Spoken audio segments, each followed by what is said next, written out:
is life in veterinary medicine? As we all know, it can be very challenging. Do you find it stressful? Do you sometimes experience burnout?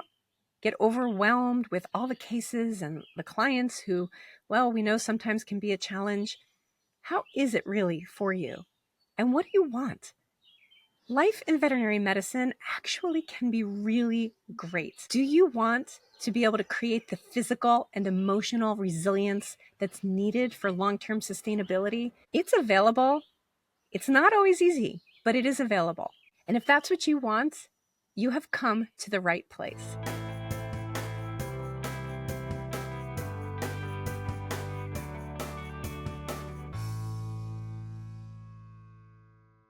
Welcome to The Resilient Vet, Mind and Body Strategies for Success. We're your hosts.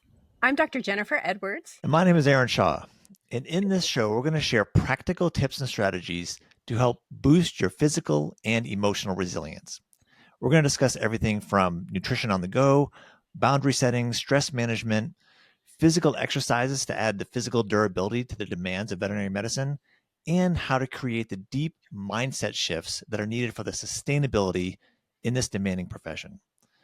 Future topics that we'll cover will also be based on what your feedback is for us. What piques your interest? We will do a deep dive to make sure you have the tools needed for a fulfilling career. It's always going to be practical tips, real action steps you can start applying today inside the clinic and outside the clinic. But first, this is The Resilient Vet. So what does resilience actually mean? Resilience is defined as the capacity to withstand or to recover quickly from difficulties. It also means toughness. The reality is, veterinary medicine is tough, and it's okay to say that. It doesn't mean it's bad. It's actually great. It's an amazing profession. And honestly, your toughness is part of the reason you were attracted to this profession in the first place. We deal with so much, we know so much, we can do so much. Few professions in this world that compare.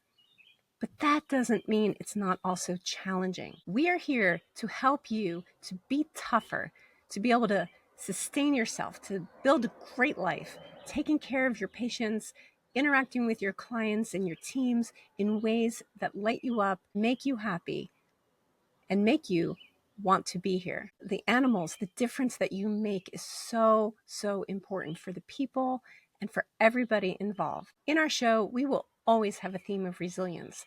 We're here to help you learn how to do whatever it is that you need to create a long-term, amazing life in veterinary medicine. So who are we? We should be asking right now is, why do these two hosts deserve a few minutes of my attention? Well, in this introductory episode of The Resilient Vet, we're going to share a little bit about us. Our commitment is always to be authentic, curious, and transparent, and to provide you with the tips, tools, and mindset shifts that you need, that we all need, to be successful in veterinary medicine. We absolutely believe in you, but we're not going to baby you. Our goal is to make sure that we can change vet medicine.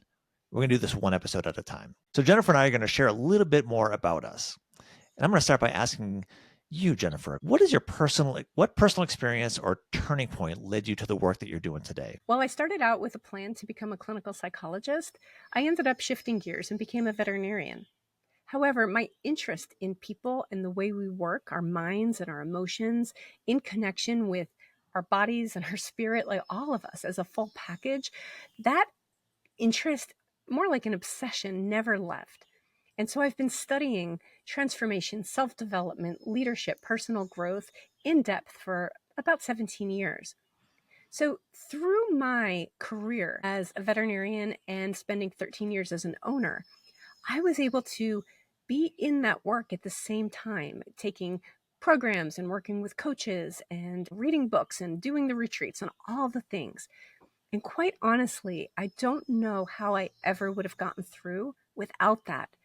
The tools, the mindset shifts, the getting to a place where I can consciously choose how I see things, how I respond to things, has been invaluable for me. And so since I sold my practice about 5.5 years ago, I now work to bring all of that experience and training to others, to help others as I was helped through my journey in this challenging career. And it was challenging. And that's okay. I loved it. It's been amazing. It's been rewarding. And we all need help getting through. So, what about you, Erin? What has led you to the work you're doing today to help people in this profession? Thinking back on this, I realized that it all started actually growing up in a home environment that was not very healthy. I never had role models for any sort of physical or emotional wellness. My parents were incredibly loving, but they were also sadly chain smoking and heavy drinking and never eating well or really taking care of themselves at all. And I think it was looking back going through that rebellious phase that a lot of teenagers go through. And I think that part of the rebellion was being opposite of the environment around me. And since that environment around me, I feel like was not very healthy, I was going to, in a sense, rebel by being exceptionally healthy. From a young age, I became very curious about health, fitness, athletics, and that led to becoming an occupational therapist, becoming a certified strength and conditioning specialist. And I've been doing this since 1996. So you can do the math. It's been a couple of years, and it's just continues to snowball, just my curiosity in really being, I suppose, exhibit A. I get the privilege and the joy of learning new things about science and health and wellness. And of course, I get to apply them to myself and to my coaching clients. But it is really the foundation of what pointed me in this direction, recognizing that there was an opportunity to be healthier than the environment I grew up in.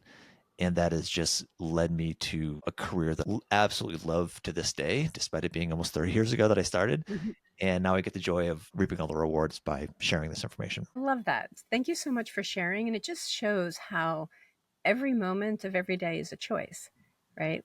Like we can choose to repeat what we've experienced, or we can choose something new.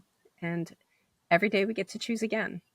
So thank you. Now let's think that you're at a dinner party, Jennifer, and somebody said, "What are you all about? What is Jennifer all about?" Well, when it comes to my work, I am all about a true, fundamental, wholehearted belief and knowing that each person, each one of us, has the ability, has the power within them to create an amazing life, whatever that means for you. We're all different, there's no one definition. However, we're not raised to inherently see that. We're not taught about intuition. We're not taught about radical responsibility. We're not taught about how to influence how we perceive. Many of us people live by default inside of our minds that don't stop churning and creating stories and making things up, very often in a disempowering way. And so, what I'm about is helping people, whether it's through private coaching, through teaching, speaking, to help people to start to cultivate first the belief that it's even possible, and then the ability to start to little by little create and affect these changes in their lives. We do not need to live always at the effect of our circumstances. While it doesn't mean they're not real, what it means is that there's always a choice to create something different, to show up differently, to experience it differently. And that's what I'm about. That's what I'm passionate about. And what I see is that it's so much quicker and easier than people ever realize. They think, "Oh, well that's for other people," or "That's not for me," or "Well then that's not being real about what's going on." No, it is real. It is actually the most sincere, authentic version and expression of yourself when you get to actually have a say in your life. One of my biggest values and passions is kindness. And the way I see it is happy people are kind people. So when I get to help create just a little more happiness in this world, I'm also helping to spread kindness. And that's one of the big motivators behind what I do. What about you, Erin? What are you all about? Well, first, I want to thank you for spreading kindness around the world, because we can always use more of that. In this, situation that we always think of, the dinner party, somebody says, "What do you do?" And I think that it's the knee-jerk reaction, I think, for a lot of us, and myself included, is like, "Let me give you my resume. Let me give you my CV. Like, here's my credentials." And I think ultimately what I do is I help people reach their potential.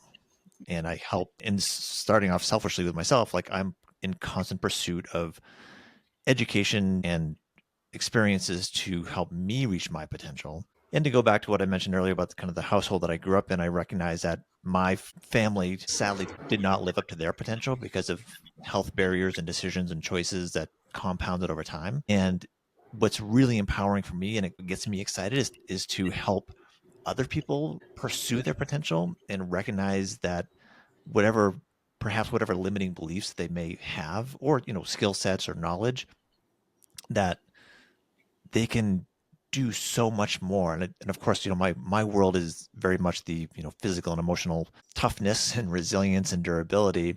But that is essentially the foundation for all of life, because we know that if you're not healthy, if you're sick, you know, all a sick person wants to do is not be sick, right? And all an injured person wants is to not be injured. But once we have strength, stamina, durability, both physical and emotional, the sky's the limit. And so that enables you to show up better for work, for your patients, for your family, for your friends, for our pets, for everything. But it's all built on this foundation of resilience, truly. And so I think that what I do is I help people achieve their potential, reach their potential. And I focus a lot on exercise, nutrition, sleep, emotional well-being, physical durability in workplaces. Obviously, specifically vet med, it's a very physical job. And so the aches and pains and back pains that are related to that. And I think that sometimes people will feel like, I just can't do it. I'm not capable of doing this. And much more often than not, it's maybe a lack of skill set or knowledge on how to maybe take care of the body, change the environment a little bit to realize like, no, your potential hasn't been met yet. We just need to kind of change some pieces. And so reaching potential, that's what's absolutely the most important thing to me for myself and the people that I work with, my coaching clients. Yeah, and that's so incredible. And one of the reasons that Aaron and I were so excited about this new partnership that we are here today bringing all of this to you is that together, that's what we do. We are here to help you reach your potential, whether it's physical, emotional, mindset, energetically, all of it together. You are a full package made up of all of those aspects. None of it exists in isolation. And your potential is immense. You are more than capable of building the resilience needed for a long term successful career. And now let's go against the grain just a little bit. Let's have a little discussion on what beliefs that you have, that I have, together we have, that maybe what people wouldn't expect us to believe. What maybe goes against the grain? Having been in veterinary medicine for over 2.5 decades, I have a lot of viewpoints and thoughts about the profession itself, things that I saw coming 10 years ago that have now come to fruition. One of the biggest viewpoints that I have that may not be so common is the fact that it is not the difficulties that are inherent in the profession that is leading to all of the problems that we're having in the profession, the problems with mental well-being, with burnout. I feel that we spend our entire lives preparing academically, medically, skill set, experience, all of those things to get into vet school, to get out of vet school, to then start practicing as veterinarians without really developing the skills of who we are as people, how to understand ourselves, how to understand what's important to us and what upsets us and why. How can we respond? How are we interpreting things? What stories are we making up? How does it tie into our past? Because when we can address all of that, when we can start to shift who we are, it doesn't mean that we start to like the situation. It doesn't mean that circumstances become easy or that they don't matter, but they start to become easier to deal with. Coming back to that resilience, we start to be able to have a bad day without it cutting us off at the knees.